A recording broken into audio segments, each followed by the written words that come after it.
convidar mais uma vez os irmãos para que se coloquem em pé para lermos a palavra de Deus. A palavra de Deus é uma autoridade que realmente não é problema nenhum nos colocarmos em pé e ouvirmos a sua leitura ao nosso coração, aos nossos ouvidos. Abra a sua Bíblia no livro de Atos, capítulo 15. Leremos do versículo 36 a 41. E depois entraremos no capítulo 16, porque na verdade fala do mesmo assunto. É o início da segunda viagem missionária.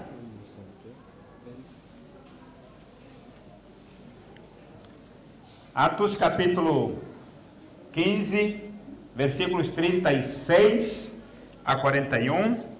E depois então entraremos também no capítulo 16, de 1 a 5.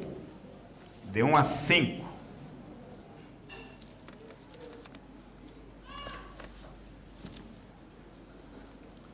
Localize mesmo na sua Bíblia, por isso estou a dar esse tempo, para que você acompanhe na sua própria versão.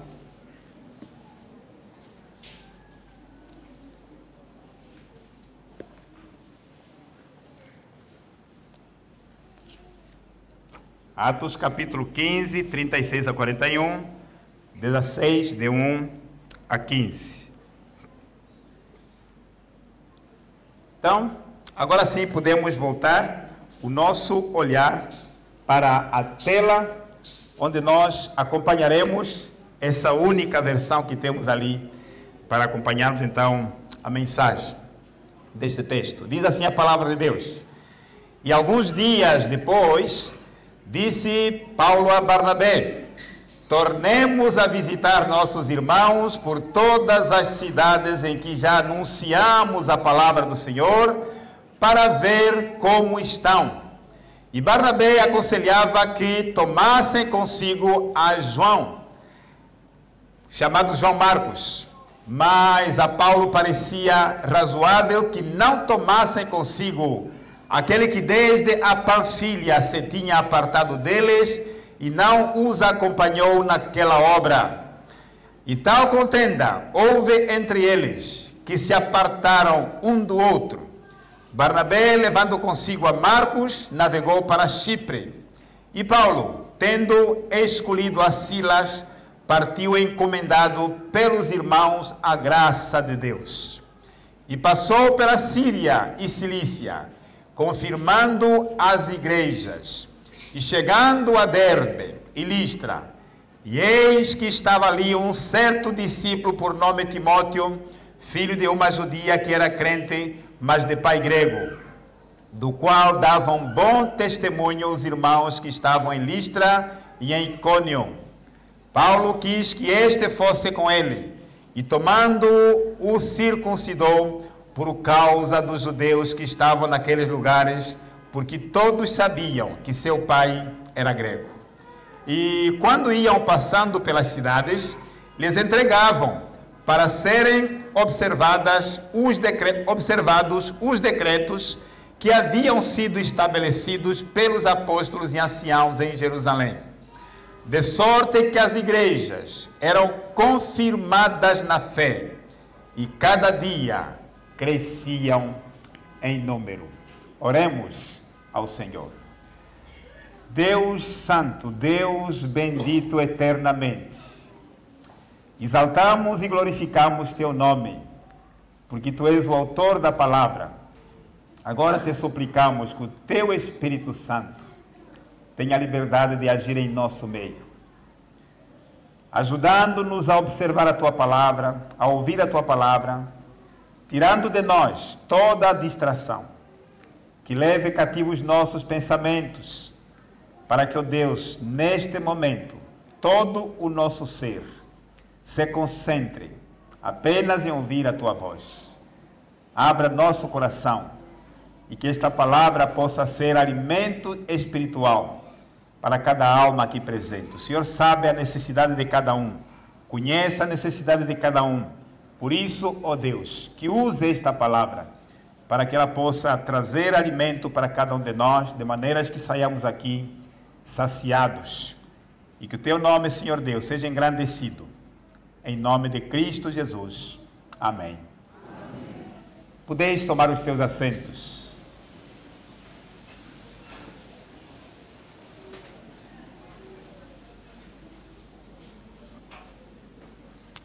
Nesses capítulos nós estamos vendo o início da segunda viagem missionária.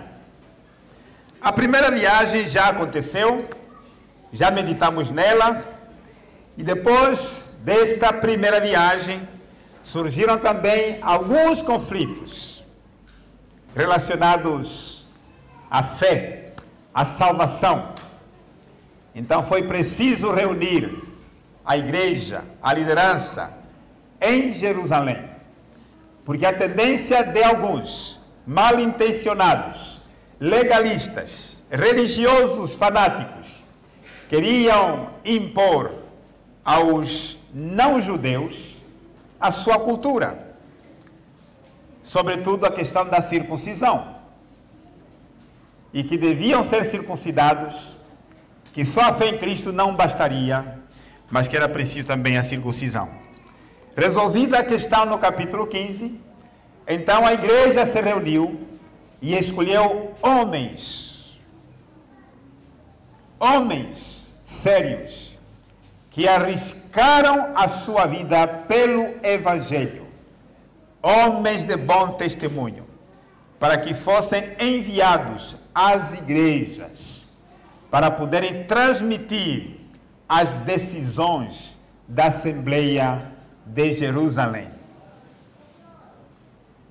Depois de algum tempo, diz-nos a palavra de Deus, Paulo tomou a iniciativa. Chegou a hora, meu companheiro Barnabé, de sairmos novamente para outra empreitada, a segunda viagem, para visitarmos aqueles irmãos na fé. Como eles estão? Como é que eles se encontram? Então aí tomaram essa decisão de viajar juntos. E o propósito também, não só visitar as igrejas, mas também ajudá-las a observar as decisões da Assembleia. Porque as cartas foram enviadas, mas tiveram também portadores que não só entregassem as cartas, mas também explicassem o que realmente foi decidido. Então, Paulo, o apóstolo, ele então se levanta e lá na igreja de Antioquia, é só para situar os irmãos, que nesse momento eles se encontravam na igreja de Antioquia. E para Paulo, esta igreja de Antioquia não era apenas um estacionamento, ela havia se tornado um centro missionário. É a partir daí que obreiros deviam ser enviados para campos missionários. Ela não devia ser um estacionamento, mas sim devia ser uma plataforma para lançar mais obreiros ao campo. Por isso Paulo queria que fosse realmente pregar o Evangelho. Paulo não queria uma vida de conforto, ficar lá na igreja acomodados, mas o desejo de Paulo era exatamente sair para fazer missões, porque naquela altura as portas estavam abertas. E Deus é aquele que abre e ninguém fecha, e quando fecha ninguém abre. Por isso Paulo viu isso, que uma porta aberta estava à sua disposição. Por isso era necessário aproveitar a oportunidade de pregar o Evangelho. Vários elementos dessa segunda viagem missionária indicam que, apesar dos aparentes obstáculos e também das dificuldades encontradas, algumas dificuldades eram dificuldades pessoais que foram surgindo ao longo do ministério, ao longo da caminhada, Deus ainda estava operando. Podemos ter as nossas debilidades, as nossas insuficiências, mas Deus ainda está no comando. Ele está agindo e Ele está operando e Ele está dirigindo a sua obra. O Espírito Santo continua a fazer o seu trabalho no lugar do Senhor Jesus Cristo. Por isso, a segunda viagem missionária consolida o trabalho na Ásia Menor Oriental e também criando condições para alcançar a área menor ocidental e também a Europa. Paulo tinha missões fervendo em seu coração. Ele não queria ficar parado. Por isso que era necessário que pudessem realmente sair.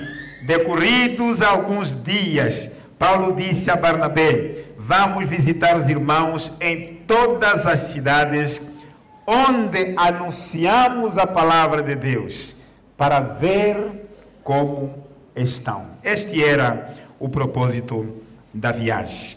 Então, nesse trecho do capítulo 15, de 36 a 41, encontramos aqui uma situação delicada, em que depois da decisão de irem fazer missões, surge uma discórdia entre os dois líderes por causa de um jovem que tinha desertado, chamado João Marcos.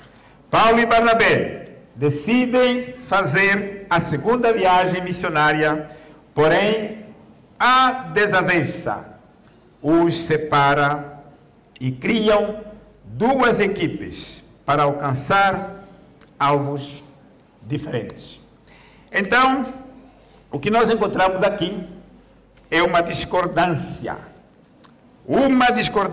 entre Paulo e Barnabé.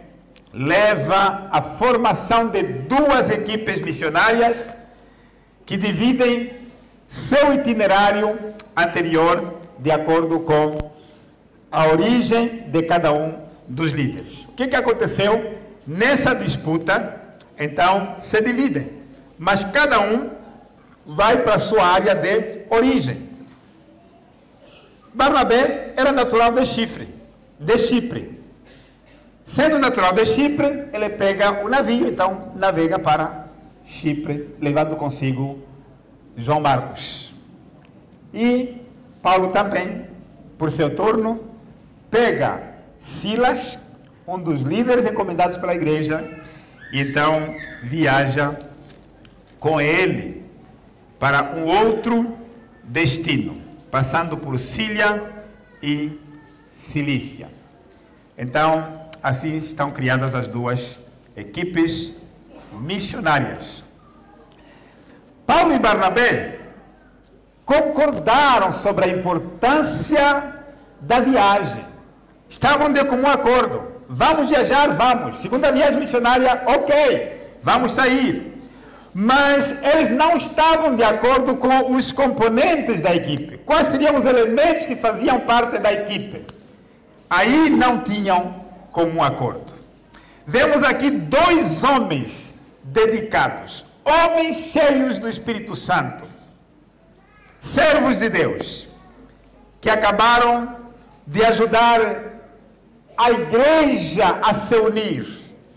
As suas opiniões, os seus argumentos foram tão válidos naquela Assembleia de Jerusalém, que quando a igreja ouviu, analisou, diz que não, é necessário os gentios e os judeus fazerem parte da mesma igreja. Aquilo que nos divide é tão pouco, é tão pequeno, do que aquilo que nos une. O que nos une é muito mais forte. Eles ajudaram a resolver as suas diferenças, ajudaram a resolver as diferenças que havia entre os dois grupos, judeus e gentios. Porém, nessa altura aqui, eles não conseguiram resolver as suas diferenças com relação à pessoa chamada João Marcos. Por mais perturbadores e dolorosos que sejam esses conflitos, eles aparecem com muita frequência no ministério, na história da igreja. No entanto, Deus é aquele que predomina sobre eles. E Ele, através dessas divergências, realiza os seus propósitos, cumpre com os seus propósitos. Lembrem-se que este livro aqui é a continuação do ministério de Jesus.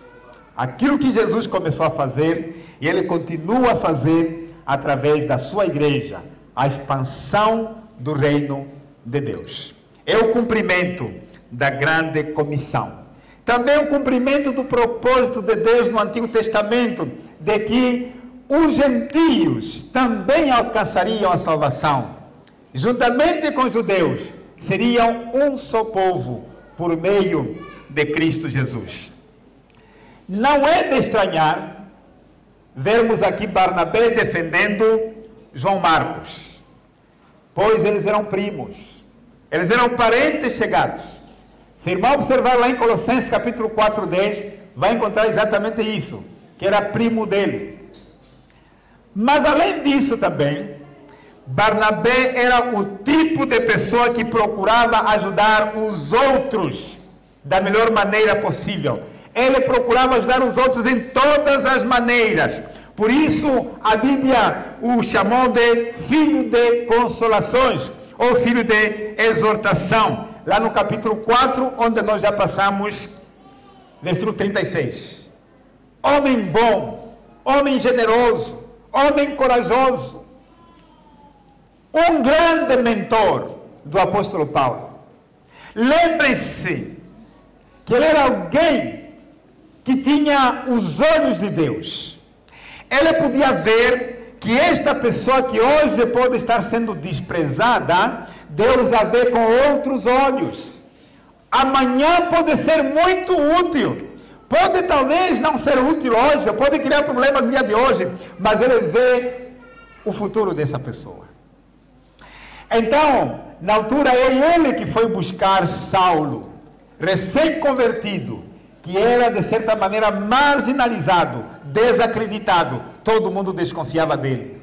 E ele viu em Paulo, na altura Saulo, um potencial para a obra missionária. Foi ele que o discipulou, foi ele que o defendeu diante dos que o perseguiam. Os apóstolos, muitos não tinham confiança em Paulo. A igreja em Jerusalém desconfiava de Paulo, pensando que é um infiltrado que depois vai outra vez manietar os cristãos, levando-os à cadeia e a torturas. Mas Barnabé meteu a mão no fogo, defendeu Paulo. Agora ele faz exatamente o mesmo com seu primo João Marcos.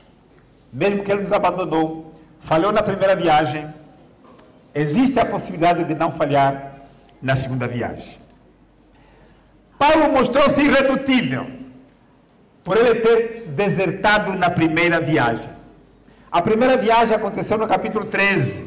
Só para lembrar os irmãos, no capítulo 13, versículo 13, veja o que realmente aconteceu. Então Paulo e seus companheiros navegaram de Pafos e chegaram a Perge, na Panfilha. Porém, João, separando-se deles, voltou para Jerusalém. Em Panfilha, João Marcos desistiu, desertou, abandonou a equipe missionária. E isso, de certa maneira, tocou profundamente o coração de Paulo. Paulo não gostou dessa deserção. E vejam só, a discussão continuou e se transformou em discórdia. Se tornou uma desavença. E a única solução aparente entre os amigos era exatamente se dividirem. Dividirem o território e se separarem. Esta foi a solução encontrada naquele momento. Me faz lembrar também a separação de Abraão com seu sobrinho Ló. Lá no capítulo 13 também de Abraão, no capítulo 13 de Gênesis, versículos 6 em diante, encontramos que por causa dos bens materiais, as riquezas haviam crescido, os rebanhos cresceram, então chegaram a um momento que houve uma desavença, uma discórdia também, entre tio e sobrinho. Então chegaram à conclusão que era melhor se separarem. E Abraão deu oportunidade ao seu sobrinho. Olha, se você escolher a direita, eu vou para a esquerda. Mas você escolhe primeiro. Conhecemos a história. Ló então escolheu uma parte verdejante que foi até a Sodoma. E foi armando as suas tendas. E o fim, depois nós também conhecemos. Que não foi tão maravilhoso. E então, neste caso aqui encontramos também os dois servos de Deus se dividindo, indo cada um para uma direção. O Deus soberano permite discórdias e separações entre líderes, criando duas equipes para a expansão e fortalecimento das igrejas pela palavra. Então, Barnabé foi para Chipre, diz a palavra de Deus, não é? Barnabé foi para Chipre. Então, é o que nós encontramos aqui. E Chipre era sua terra natal, levando consigo seu primo João Marcos. Paulo também, por sua vez, chamou Silas, e ambos se dirigiram para a Síria e Cilícia. Silas, também conhecido como Silvano. Os irmãos conhecem a história que este Silas também é cidadão romano, à semelhança de Paulo. Os irmãos poderão ver isso lá para frente no capítulo 16 de Atos, versículo 37, que os dois eram cidadãos romanos. Mas este homem também, Silas, que se dirigiram para a Síria e Cilícia, era um líder. Este homem era um líder. Era um líder. Ele recebeu muita apreciação do próprio apóstolo Paulo. Muita confiança. Mas lembrar também que, senão alguém vai ficar aqui com uma pulga no ouvido, uma pulga na orelha, pensando que não, essa discórdia então criou inimizade entre eles. Pelo contrário, este homem João Marcos, mais tarde, lá no final, teve um ministério restaurado e também recebeu o amor e apreciação do apóstolo Paulo, e dizer que ele era muito útil para ele. Temos muitas passagens que poderão confirmar isso, lá em 2 Timóteo capítulo 4, versículo 11, Filemão, versículo 23 e 24. Por isso, mesmo quem é bom e piedoso, às vezes discorda de outros irmãos na igreja.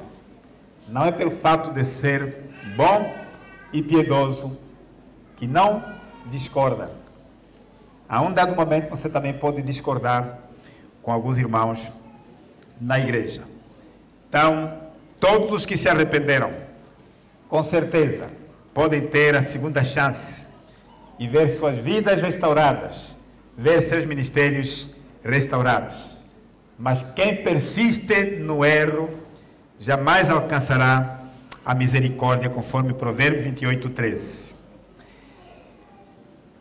Para Paulo era uma situação tanto quanto delicada, que levaria a algumas perguntas que nós também hoje faríamos. Alguns pensam que devem fazer alguma coisa para a obra de Deus.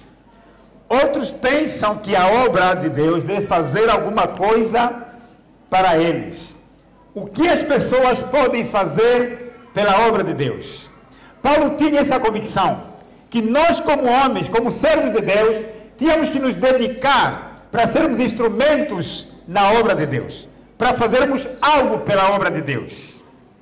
Mas Barnabé parece que tinha uma outra visão, pensando que a obra do Senhor pode fazer alguma coisa pelas pessoas, talvez transformando-as, redirecionando-as para o caminho certo. As duas perguntas com certeza são importantes para o trabalho de Deus. E por vezes é difícil manter esse equilíbrio. O que a obra de Deus pode fazer por mim e o que eu posso fazer para a obra de Deus. Silas, escolhido por Paulo, que há pouco dissemos que também é conhecido como Silvano, era um dos líderes da igreja, era um profeta. Por isso que na vez passada dissemos que são homens, quando foram escolhidos, a qualificação deles foi homens que arriscaram suas vidas pelo Evangelho. Não eram pessoas quaisquer, não eram tímidos, não eram covardes, eram pessoas que se colocavam à disposição, arriscavam suas vidas pelo Evangelho. Por isso, além disso, também, esse homem era profeta. O irmão pode observar-se no capítulo 15, onde nós estamos, um pouquinho atrás, para confirmar, versículo 22 e 33, diz assim a palavra de Deus: então pareceu bem aos apóstolos e aos presbíteros com toda a igreja escolher homens dentre eles e enviá-los a Antioquia com Paulo e Barnabé. Foram escolhidos Judas, chamado Barsabás, e Silas, homens influentes entre os irmãos. E lá o versículo 32, em seguida Judas e Silas, que também eram profetas, exortaram os irmãos com muitas palavras e os fortaleceram. É esse o companheiro de Paulo, o perfil do companheiro de Paulo. Então, esse também foi escolhido pela igreja, pela Assembleia, para transmitir as decisões da Assembleia em Jerusalém. É o que nos diz aqui o versículo 27. Enviamos, portanto, Judas e Silas, os quais também vos anunciarão as mesmas coisas de viva voz. Quer dizer, além da carta, mas também de viva voz, vocês vão ouvir deles as decisões da Assembleia. Também foi coautor de Paulo das epístolas aos Tessalonicenses, 1ª e 2ª Tessalonicenses. O irmão vai encontrar Paulo e Silvano e Timóteo. Então são eles que escrevem a carta para os Tessalonicenses. Também ele foi secretário de Pedro, o apóstolo Pedro, quando ele escreveu a primeira epístola de Pedro. O irmão pode confirmar isso em 1 Pedro, capítulo 5, versículo 12. Então, era esse o companheiro de Paulo. Uma coisa que podemos ver aqui é que Deus usa diferentes obreiros, mas sua obra prossegue. A sua obra não para. A obra de Deus continua. Uns entram, outros saem. A obra não para. Uns podem entrar em discordância, mas a obra de Deus não para. Porque a obra de Deus, ela continua. Agora, uma coisa interessante aconteceu. Vejam que essa desavença foi usada de certa maneira para que, ao invés de ser uma equipe somente que vai para um território com muita dificuldade, surgiram duas equipes. A desavença criou duas equipes missionárias. Por isso que houve oportunidade de dividir os territórios. Uns vão para uma direção, outros vão para outra direção. Você tem um amigo que estiver a dormir, toca nele, Sabe o que acontece? Deixa eu me parar um pouco para explicar alguma coisa muito interessante. Quando estamos a pregar, Satanás está aqui ao meu lado. Sabia, né? Se você não sabia, creia nisso. Aqui no púlpito, Satanás está aqui. No púlpito também. Para procurar de certa maneira que a palavra não seja pregada como ela é. Mas também Satanás está tão perto de ti que ele provoca o sono, a preguiça. Os irmãos já sabiam quantos sonhos alguns já sonharam? Sonhos maus, não bons, né?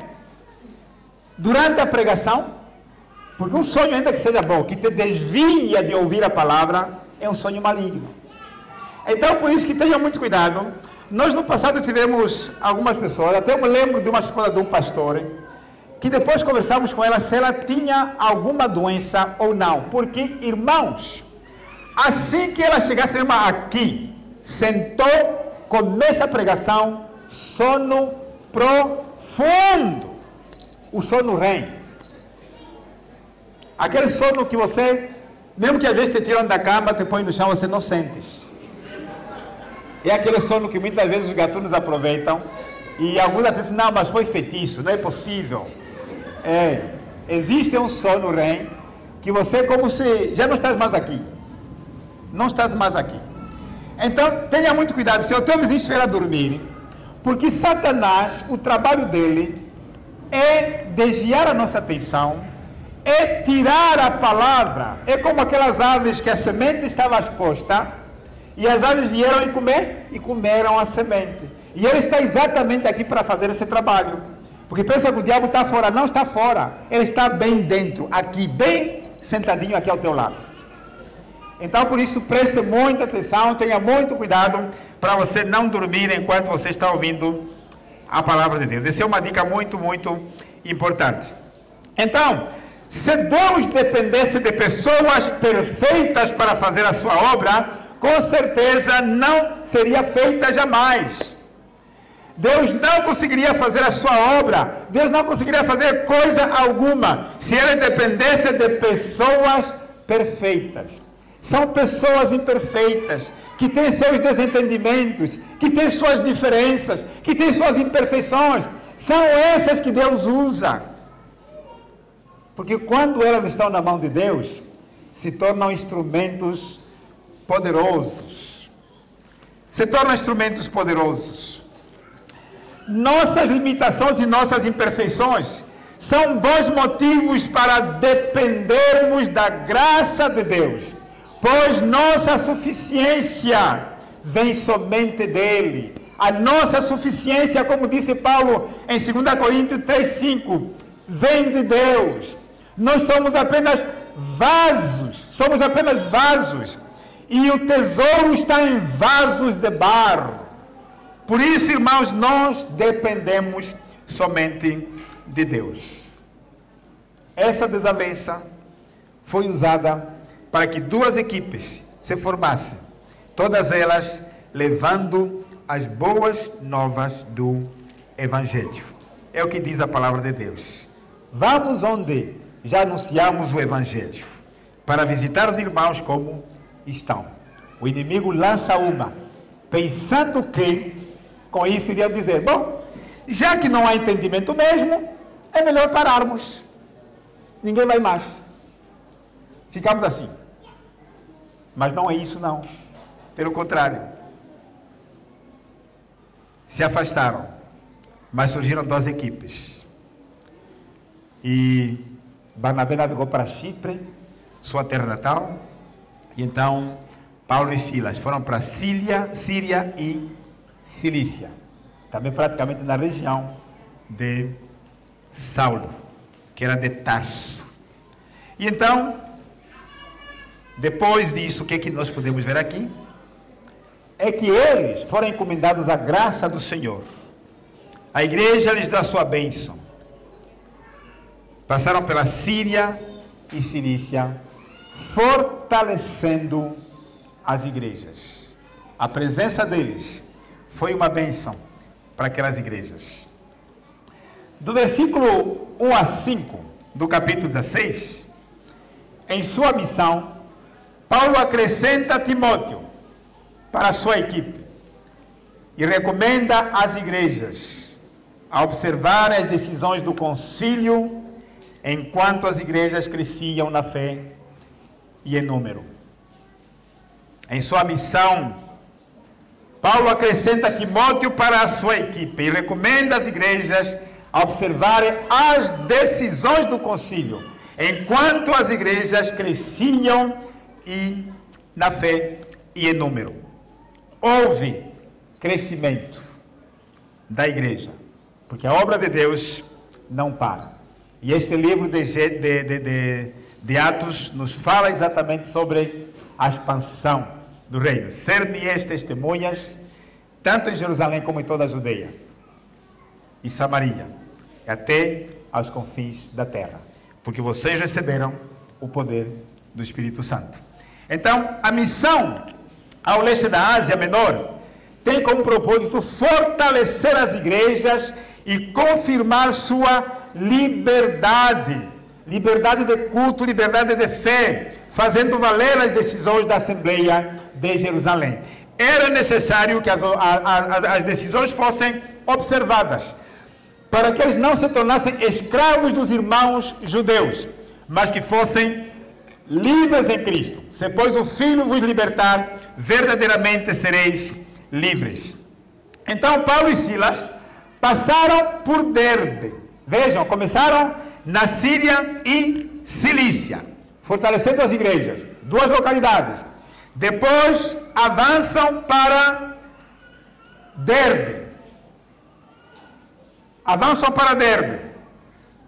Antes de chegar a Listra, que era uma rota exatamente oposta à primeira viagem. Eles não foram na mesma linha da primeira viagem, foram agora na outra linha. E então, o que nós podemos encontrar aqui é que os missionários iam de igreja em igreja, não só para fortalecer as igrejas, mas também para explicar as decisões da Assembleia. Isso, de certa maneira, ajudou os cristãos também a permanecerem na fé. A presença de Silas, Timóteo e Paulo fortaleceu as igrejas. Como resultado, o testemunho dos cristãos deu frutos. E a igreja crescia em número cada dia. A igreja crescia em número cada dia, como já vimos lá no início da carta. Deus acrescentava cada dia os que iam sendo salvos. Na medida, em 4:37, Atos 4:37, na medida que as igrejas, ou a igreja permanecia na doutrina, na oração, perseverava, então Deus ia multiplicando o número dos discípulos. Então, talvez a melhor coisa que aconteceu em Listra seja realmente o chamado de Timóteo. Paulo ter chamado Timóteo para fazer parte do seu grupo, da sua equipe, para ocupar o lugar que foi deixado por João Marcos. É interessante olhar para esse texto aqui. Chegou também a Derbe e Listra. Veja como a Bíblia menciona aqui. Havia ali um discípulo. Era o único discípulo que estava aí, em Listra e Derbe? Não. Tinha outros. Por que se destaca esse nome? Vamos ver por quê. Veja só, Timóteo era filho de uma judia. Filho de uma judia. Era necessário falar que é filho de uma judia? E os outros eram filhos de quem? Também de judias. Mas por que se destaca aqui a importância desse homem, deste jovem ainda, judia crente? Não é apenas uma judia, leva um adjetivo, judia crente. Havia judias que eram da religião judaica, mas essa aqui já tinha se convertido ao Senhor Jesus Cristo, era crente. E também faz uma coisa muito interessante. O pai dele não era judeu, não era crente, era grego, era gentio. Então, era um casamento misto. Mãe judia, pai grego. Mas a coisa mais importante, veja no versículo 2. E os irmãos em Listra e Icônio davam bom testemunho dele. Com certeza, Paulo não ia se apaixonar por uma pessoa qualquer. Paulo não ia escolher uma pessoa qualquer. Paulo escolheu alguém que Deus lhe mostrou. Alguém que era crente, mas além de ser crente, tinha bom testemunho. É o que diz a palavra aqui. Os irmãos, a igreja, davam bom testemunho dele. Por isso Paulo se apaixonou por ele. Então, tendo em vista as excelentes recomendações recebidas das igrejas, lá em Jerusalém, então Timóteo foi ordenado por Paulo como pastor. Passou a fazer parte da sua equipe. Mas o próximo passo que tinha que ser dado era circuncidá-lo. Timóteo tinha que ser circuncidado. Por quê? Porque Timóteo ia trabalhar com os judeus. E a mãe dele era judia. E na cultura judaica, valorizavam muito a maternidade. É como que havia uma desconfiança como os africanos hoje, que pensam que o filho mesmo é mais da mãe do que do pai. Então, por isso que havia necessidade dele ser circuncidado. Porque para eles era como se fosse só judeu. Mas só que ele iria trabalhar com dois grupos, gentios e judeus, para que não haja problemas de aceitação do seu ministério entre os judeus, que ainda mesmo sendo cristãos, não abandonaram a sua cultura, as suas tradições, sobretudo a questão da circuncisão, era muito forte. Então, para não escandalizar, então teve que manter esse equilíbrio. Por isso, Paulo recomendou que ele fosse circuncidado. Não era tanto para cumprir com as obrigações, nossos irmãos estão a ver, porque nas obrigações tomadas pela Assembleia, dizia que não há necessidade de um gentio se circuncidar. A circuncisão é apenas para aqueles que são judeus, porque faz parte da cultura, mas não tinha nada a ver com a espiritualidade. É uma questão apenas cultural. Então, mas Paulo teve que usar essa sabedoria para que o ministério dele não fosse contestado. Então, isso é muito importante. Por isso, Paulo permitiu e ordenou que Timóteo fosse circuncidado, porque ele trabalharia tanto com judeus quanto com gentios. Então, isso era essencial para que ele não ofendesse os irmãos judeus. Um líder espiritual, com certeza, é sábio. Ele consegue discernir como e quando aplicar os princípios da palavra de Deus. Quando ser radical, quando pode ceder. Nos anos subsequentes, Timóteo teve um papel muito importante. Os irmãos não imaginam a coragem desse jovem. Era muito jovem ainda, mas já tinha bom testemunho. Porque o fato dele tomar uma decisão de alinhar-se a Paulo era exatamente dizer assim: eu estou a assinar a minha certidão de sofrimento e também de morte. Porque você alinhou-se a Paulo, atraiu para você a perseguição. Alinhou-se a Paulo, você também consta na lista da morte. Mas esse jovem se predispôs a arriscar sua vida e ser companheiro de Paulo já nesta segunda viagem missionária e pelo resto da sua vida. Então ele tomou uma decisão realmente firme. Por isso ele fez parte da expansão do Evangelho e também do fortalecimento das igrejas. Ele viajou com Paulo e foi em várias ocasiões foi enviado como embaixador de Paulo, um embaixador especial, um enviado especial a lugares problemáticos, onde havia problemas.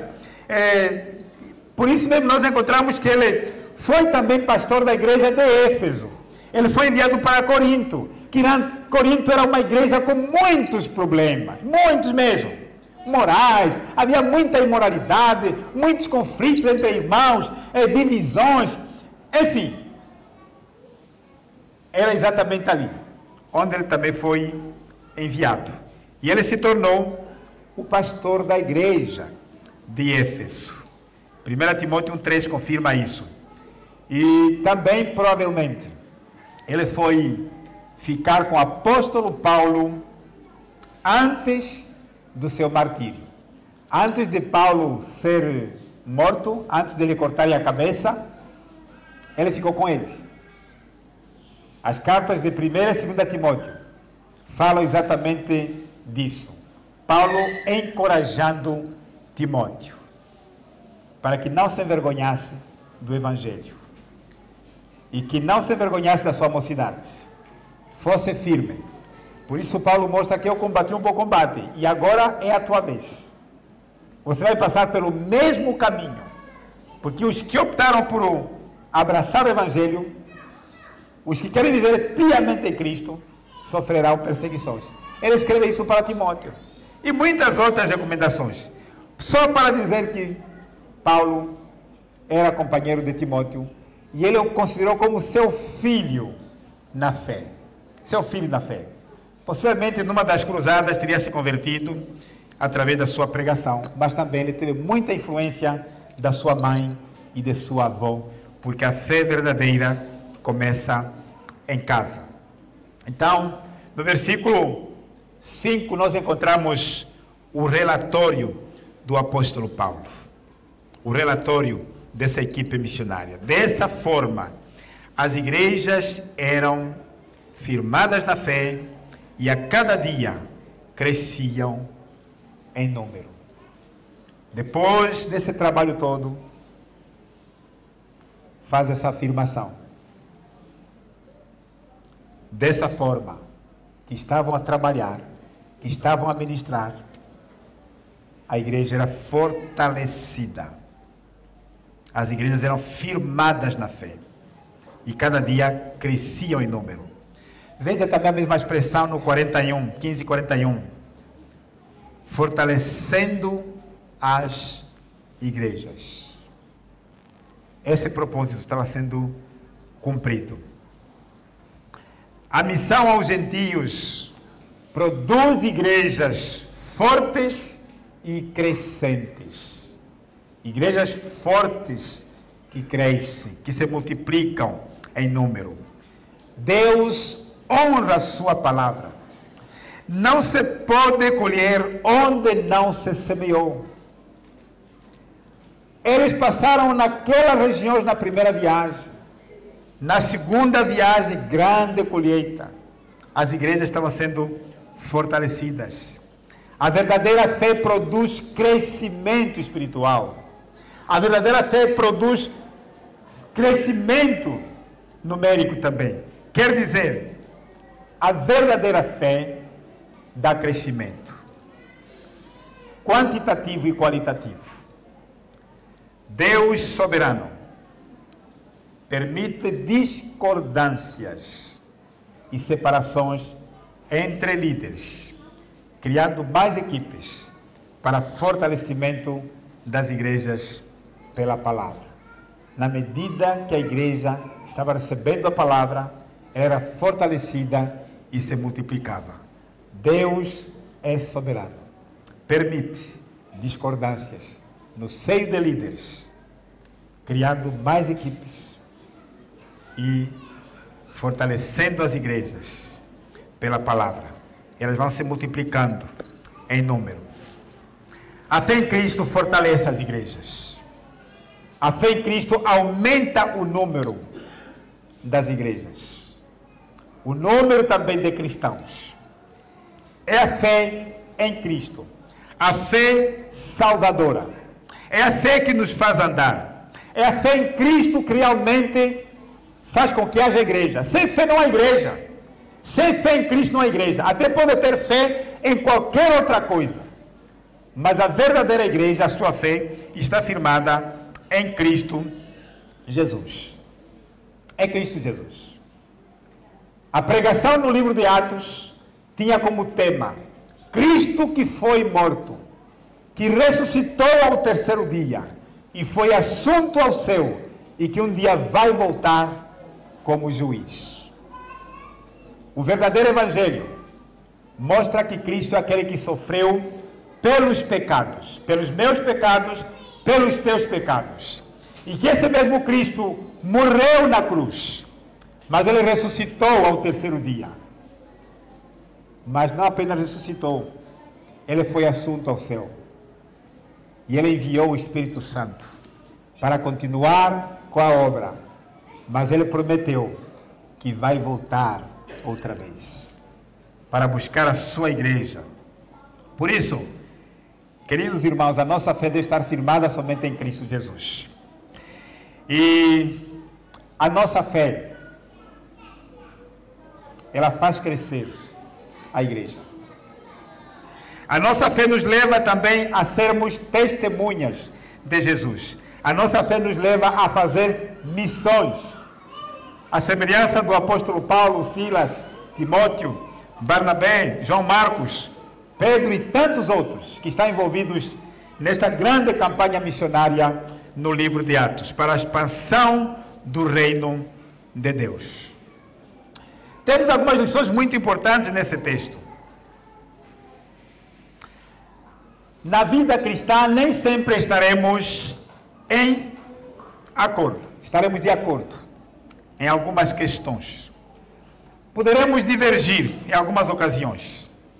Mas não é isso que vai nos separar para não fazermos a obra de Deus.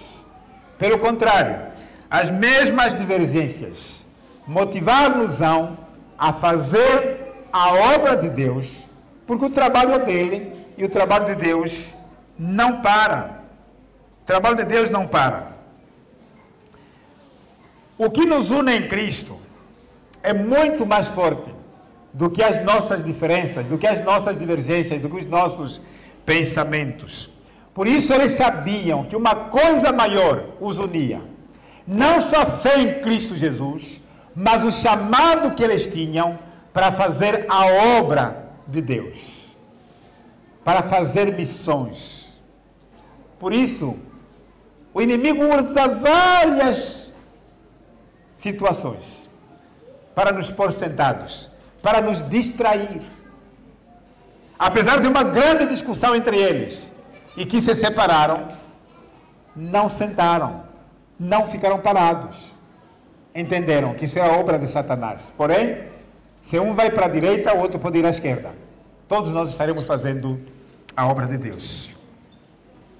Todos estaremos fazendo a obra de Deus. A separação foi usada. Veja só, Deus usa todas as coisas para a sua glória. A separação foi usada para a formação de duas equipes. E essas duas equipes contribuíram para alcançar territórios diferentes. Enquanto Barnabé se dirigiu para Chipre com João Marcos, passando por várias áreas visitando igrejas, Paulo também vai para a Síria e Cilícia, depois vai para Listra e Derbe, e lá vai anunciando a palavra de Deus. O propósito é a expansão do Evangelho. A obra de Deus está caminhando para a Ásia Menor e também para a Europa. A obra missionária carece de homens comprometidos com Deus e dependentes do Espírito Santo. Para sermos homens e mulheres de Deus que querem fazer a obra, nós precisamos de depender do Espírito Santo e termos compromisso com Deus. O nosso compromisso não é com as pessoas, não é tanto com a igreja. É importante, mas o nosso compromisso número 1 é com Deus. É a quem nós havemos de prestar contas de todos os bens que Ele nos deu, de todos os dons que Ele nos deu, de todos os talentos, de todas as oportunidades, dos anos de vida que Ele nos deu. Deus vai nos pedir contas. Por isso, nosso compromisso é com Ele. A obra, como dizia Jesus, é extensa. E os obreiros são poucos. Observem só, ainda naquela época, havia muitos outros lá na igreja, em Antioquia, mas saíram poucos para a obra missionária. Os irmãos depois ficarão admirados, olhando a extensão que foi coberta com o Evangelho, as áreas onde eles passaram para pregar o Evangelho. Um número tão reduzido. É Deus operando, usando os seus filhos. Aquilo que para nós parece problema, Deus pode tornar em bênção, pois Ele é soberano.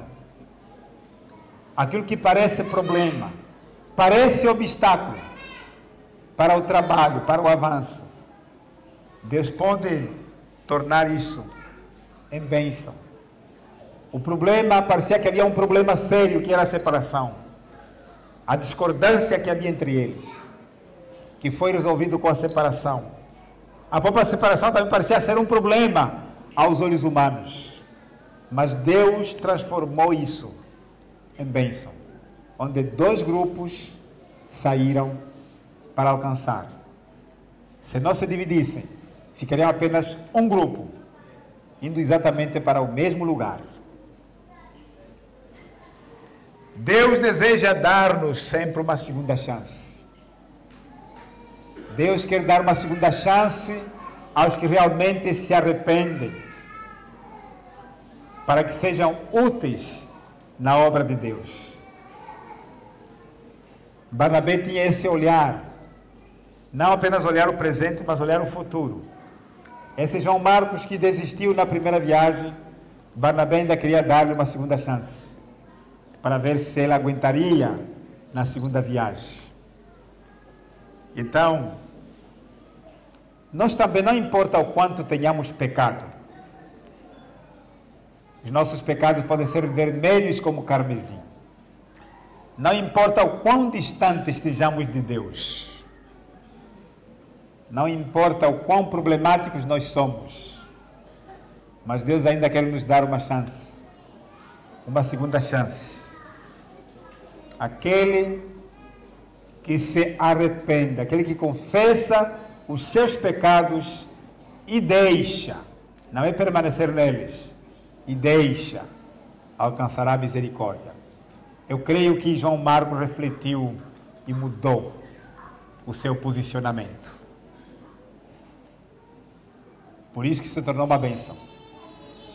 Se o irmão quer saber mais de João Marcos, ainda chegou a descrever o Evangelho de Marcos. Veja que bênção esse jovem se tornou.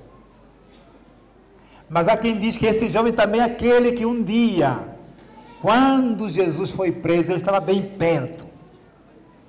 E, com medo de ser preso, quando lhe lançaram a mão, largou os seus vestidos e foi. Ele tinha já uma coisa de estar perto, apesar de que havia momentos que a tendência era de fugir mesmo, como naquela altura, como desertou, mas Deus o usou de uma maneira maravilhosa. Deixar-nos o Evangelho de Marcos, o Evangelho que nos fala do servo de Deus, o servo sofredor. Esse João Marcos, que se tornou útil ao apóstolo Paulo. João Marcos me é útil, muito útil. Depois tornou-se uma bênção. Mas também aquele que persiste no seu erro não alcançará a misericórdia. Deus sempre está pronto para nos ajudar, dando-nos sempre oportunidades. No seu serviço ainda há sempre espaço, há sempre lugar para aqueles que querem voltar a servi-lo fielmente.